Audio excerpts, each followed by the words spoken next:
Are energy audits part of the commissioning scope of work, in your opinion? 100%. Because, so for instance, like, everybody who does commissioning understands that, like, you're either going to be chosen from an RFP, RFQ, it's going to be on the street. Someone's like, oh, you need commissioning. But what most people don't realize is, like, it's actually in the code. It's in the IECC since 2012, 15, 18, 21. Like, people don't realize it's actually in the code. You actually have to do commissioning over a certain amount, 240,000 BTUs for cooling, 640,000 BTUs for heating, right? So it basically ranges from, Title 24 or GSA or UFC based on sizes, okay? So you have to do commissioning. That's one.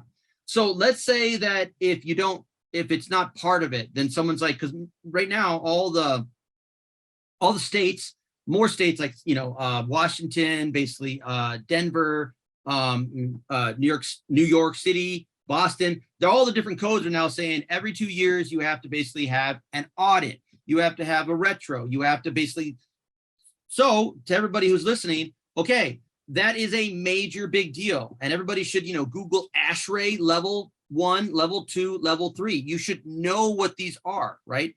So when you go in, you do an audit, you're basically saying, here's where your building is, right? So if you reduce energy, here's where it will be, okay? And you take away from this little section. But guess what? You go into a building, you find ECMs, energy conservation measures, or they're called EEMs, energy efficient measures, right?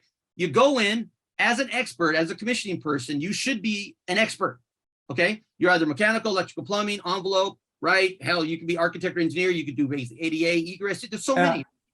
But the thing is, you actually have to understand, how a building works. And if you do, you get in the audit. Okay, that's the first part. You get the audit, right? Sometimes audits have become commoditized. It shouldn't be a race to the bottom, especially if you bring value. Get to know the client, build a relationship, don't just take the job. Okay, second of all, so now you go in, you get the plans, you get the utilities, hopefully, right? You do the models, you can basically do an energy model, you can do an Excel-based model, but you find the money, you find the ECMs. I know I'm going on really fast, but the whole point is you turn it over. Guess what?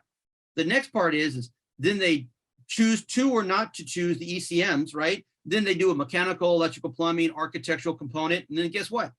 After that, commissioning, it comes back, right? And then you do a follow-up post-occupancy. It's called a little circle of life. So if a commissioning agent or person does not truly understand the benefit of what audit does for you, your career, and the owner, you're dumb.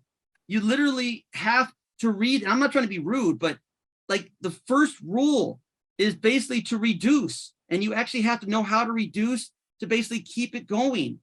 And you're there to help the client in every way and fashion and form. And your knowledge should be used to find better ways to do something in a building. So yes. All right, let me reframe that then, because I agree with that 100%. And I'd just reframe that a little bit. So I used to say, it used to drive me mad because clients used to say, I'm doing commissioning, I've done an energy audit, and I used to hit my head against the wall repeatedly. So my point is, yes, I think the energy audit or the audit in general is necessary, because if you're going to recommission or commission a building, you need a benchmark. What is it doing right now? Did I improve it? Did I make it worse? Right. So as you say, it's part of the toolkit, it's part of a circle.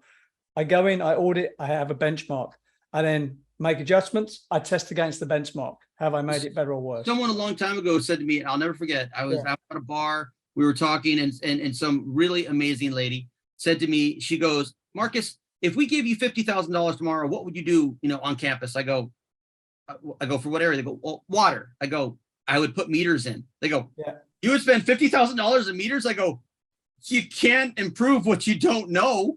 I'm like, people, you have to have meters in every building. You have to desegregate, HVAC, light, plug, DHW. I go, how many buildings do we walk in right now? And you're like, you have 1 meter.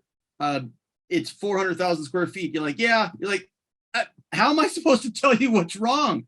And they go, but that's a lot of money. I'm like, someone should have informed you in the beginning that that's what you should be doing. So that's where we're going. If you can't see what you're doing, you can't improve it. You can't improve energy, carbon. You can't improve anything. You got to know what you're doing, and an audit will help you get there. Yeah, and again, the audit has to have an output, right? And the output for me is apart from what's working and not working, what's the energy use intensity, what's the water use intensity per square foot or square 100%. meter, right?